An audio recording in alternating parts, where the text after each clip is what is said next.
Hi, class. I hope this finds you well. I want to congratulate you on getting the socialization paper completed. And I know that was a big piece of what you had to do for the course of this semester. And congratulations.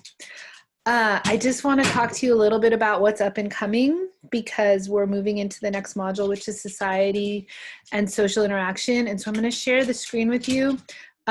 Just so you know, I had technical difficulties this morning using a different program to send you a video. And so everything I recorded got erased. And so I was feeling a little bit frustrated. So I had to walk away for a couple hours, but I'm back now. So I'm doing this on Zoom and we'll see how this works. So I'm gonna share my screen with you and you probably won't see me while I'm sharing my screen, but let me just explain to you what is coming next. So this is gonna take just a second. Okay, so society and social interaction. So basically we're thinking about large scale and small scale and how that shapes the individual. And you're gonna read the chapter 4 and obviously post like you normally do. But the other thing you're gonna do is you're gonna do the assignment that is a self and context assignment. And this is something that I really, I think is a lot of fun, hopefully, because you get to kind of be creative and do what makes you kind of share a bit about yourself in the way that you want to do it. So what you'll do is you will watch this clip that Dr. Boyd, who is a colleague of mine and a great thinker, scholar, and activist, he wrote this, recorded this kind of little short talk, and the art that you're looking at is art that he's created. He's a really good artist as well.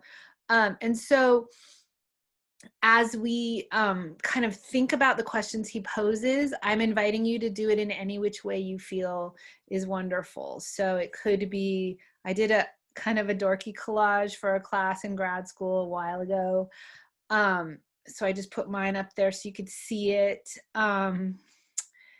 But you could do anything. You know, you could do a video of yourself, you could create a song, you could write a poem, you could do some art, you could straight up write it if that's what you want. If you think all of that just sounds like way too not what you're into, you can do that. But in any case, if you're going to do something like a recording or if you're going to do some art, just take a picture and upload it. Upload a picture or a video, and basically have fun. I really want you to have fun with it, okay?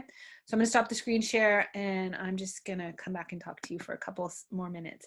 So the other thing I just wanted to touch on is the fact that we're in a really intense time culturally where there's a lot of push for social change, which as an activist and a scholar who studies social change, to me, like this couldn't be more exciting.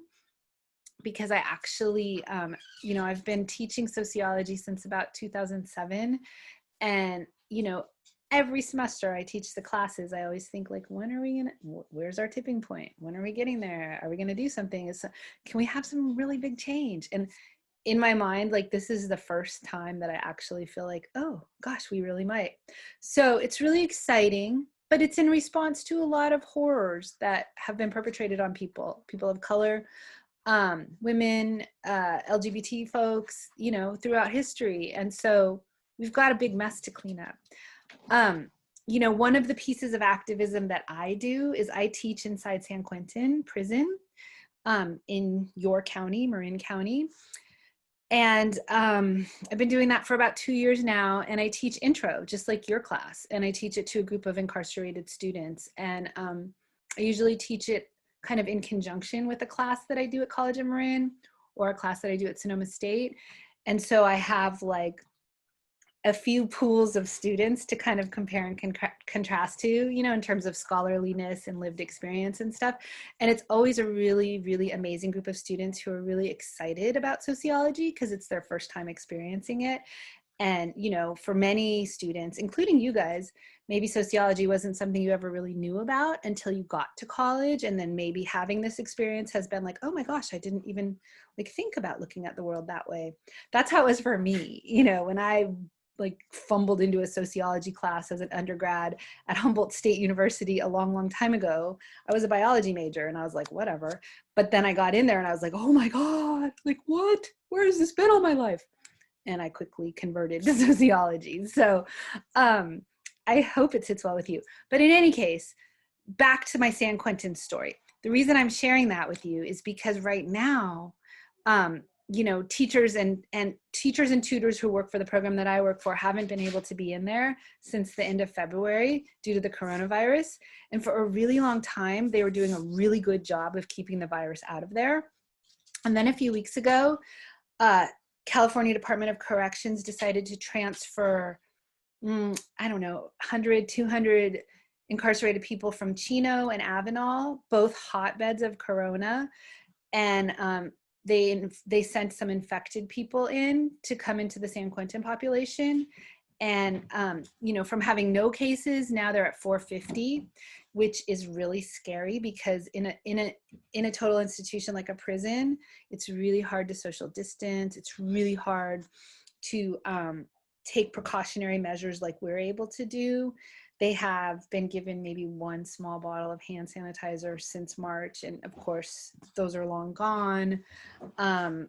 They're having to shower together. They live in, you know, tiny cells, 2 to a cell. So if your cellie has it, you have it. But then also the front bars are open. So if your next door neighbor has it, you're going to get it. So they're really doing a terrible job of preventing it in there. And they actually brought it in. And so I'm really worried for my students.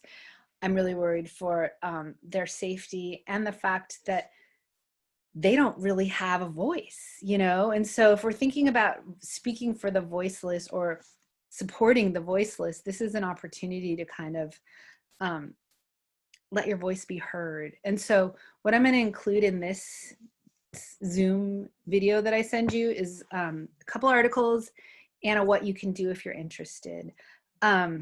So, and I'm happy to discuss like my work there further with anyone individually, or kind of like talk more about what you could potentially do to support them.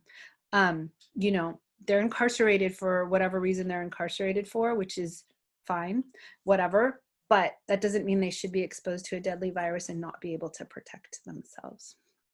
So yeah, so that's all I have to say about that. And I hope you're well. And I look forward to just continuing, you know, reading all your posts and engaging with you that way. It's nice. It's nice work this summer. I'm feeling really excited about the work that you guys are putting forth. So thank you. Take care.